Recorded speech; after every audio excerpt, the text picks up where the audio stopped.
Hey everyone! Welcome to episode 7 of What If. Today we're going to be talking about what might have happened if Thorn had never rescued Qibli from his morally grey mother and his definitely evil grandfather. Actually, it just occurred to me that we're looking at a Damien Al Ghul situation, which makes Thorn, by default, Batman, which is awesome. Fair warning, it's been a hot minute since I've read book 10, so if I make something up or get some details wrong, have patience with me. Anyways, I think Thorn really dodged a bullet without realizing it when she snagged Qibli, because as we've all seen, the kid's pretty smart. Imagine what might have happened if he'd been in a criminal environment longer with nobody like Thorn to support him. Would he have risen to be one of the greatest criminal minds of his age, or would his natural kindness shine through even then? Cobra and his siblings had always told Qibli he was useless and soft, and even though he tried to be smart and clever and impress them, nothing seemed to work. His grandfather had always told him the same, but when grandfather said it, it was scary because grandfather was scary. When Qibli turned 5, his mother and grandfather had a shouting match, loud enough that Qibli could hear all the words they said. His mother was telling grandfather that she was sick of him. Cobra was saying that she didn't want Qibli around anymore because he wasn't helpful or cruel like his older brother and sister.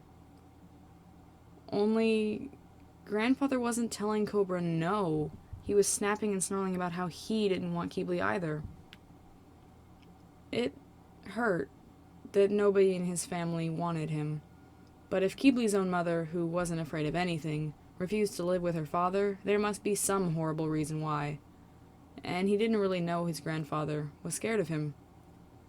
So Qibli slipped out the back of their house and into the crowded streets, hoping to find something that would help him make his mother love him. The scorpion den was mostly awful. Qibli already knew that, he supposed. But everyone was scared of his mother, so when he was with her at least, he'd been left alone. It was different when he was just another dragonette skulking around corners and sneaking after dragons going from place to place. Qibli thought he should try to pickpocket some of the richer-looking dragons and dragonesses, like his mother had taught him to, but he just kept thinking about it too much. Like, what if they notice? What if they catch me? What if that big dragon is actually their bodyguard and he catches me? Maybe this was why his mother didn't love him. Qibli thought too much about everything, and was spineless, like his mean brother always said. Maybe he should find something else then. Maybe if Qibli got really good at something he could do, that would be okay?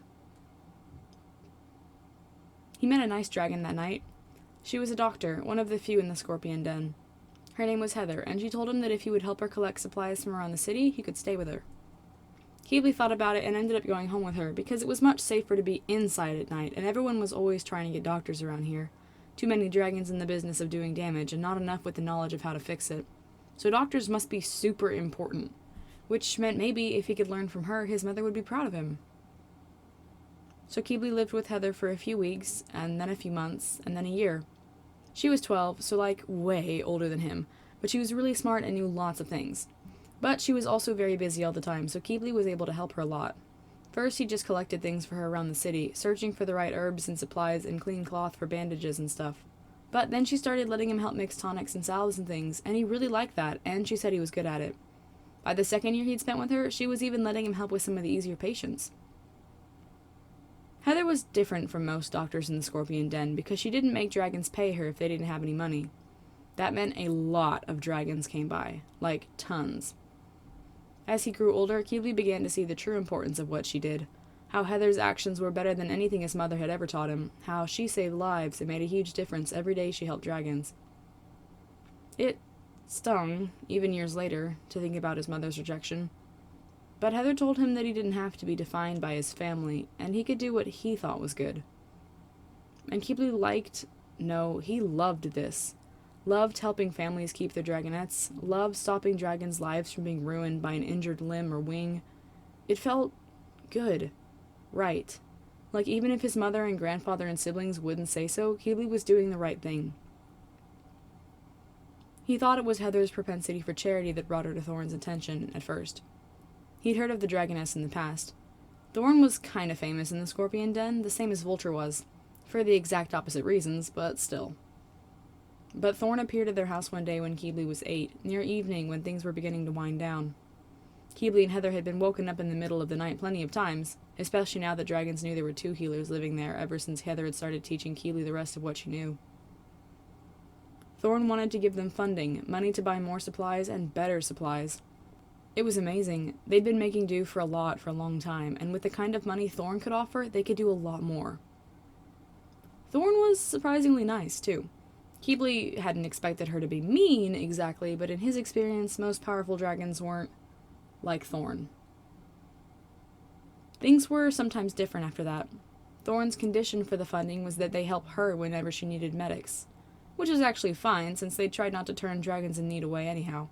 But on occasion, Qibli or Heather would end up staying at one of Thorn's bases for a while, after a skirmish or a fight with one of Vulture's assassins. Qibli had told Heather who his grandfather was, but never anyone else.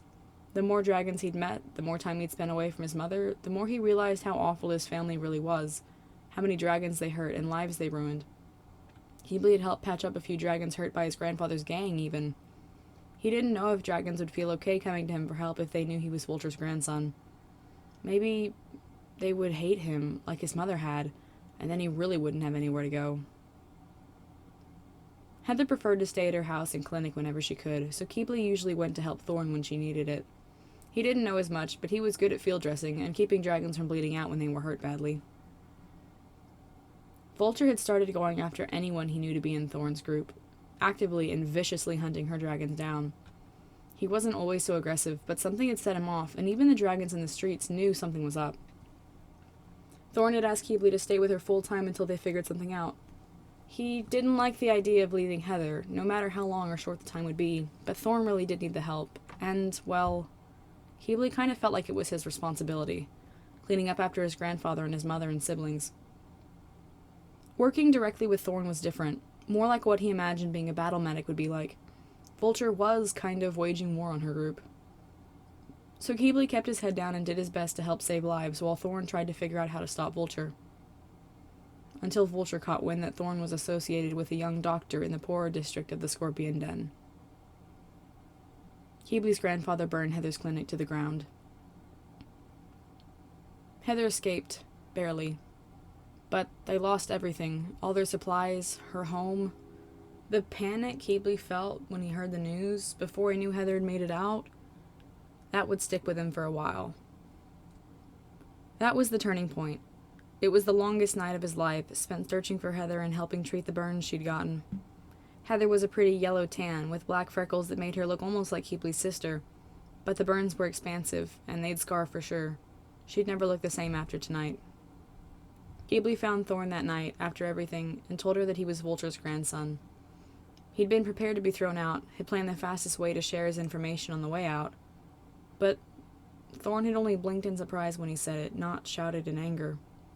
So Qibli explained how he'd come to find Heather, and offered to try and help Thorn find Vulture's compound so they could root him out of the Scorpion Den. It took them another week or so to work something out, Qibli spending whatever time he had free trying to dredge up old memories and get them down on paper. It had been several years, but he was slowly remembering things. Heather was doing okay, her burns healing cleanly while she rested. Thorn accepted his careful sketches and pages of notes 8 days after Vulture had gone after Heather. Qibli wondered idly if his grandfather knew he'd been living there, and if that had been part of his motivation. He couldn't guess at whether Vulture would be more or less likely to attack knowing his grandson was there. However, it didn't matter, because it looked like Thorn was serious about expelling Vulture and his criminal underground. The Scorpion Den might have been known historically for its roughness, but Thorn genuinely wanted to clean it up, and Qibli was ready to stand by her side while she did it. He trusted that when they attacked Vulture, which was to happen tonight in mere hours, Thorn would see them through to victory. And that's going to wrap up today's What If. Not gonna lie, I really struggled with this one, but I think it ended up being one of my favorites. I actually rewrote it twice. But I think the idea of Qibli as a doctor is really awesome. Plus, he's pretty smart, so I know he'd do a fabulous job. Plus, Lord knows the Scorpion Den would be the kind of area that needs doctors. What do you guys think would have happened if Qibli wasn't rescued by Thorn? Feel free to comment below and let me know. Y'all remember to check out the description to this video for links to my DeviantArt, Redbubble, and Patreon. There you can see my other art and animations, support me, and find awesome merch. If you enjoyed this video, be sure to subscribe for more content like this and check out my other What Ifs. Thank you so much for watching, and please have a wonderful week.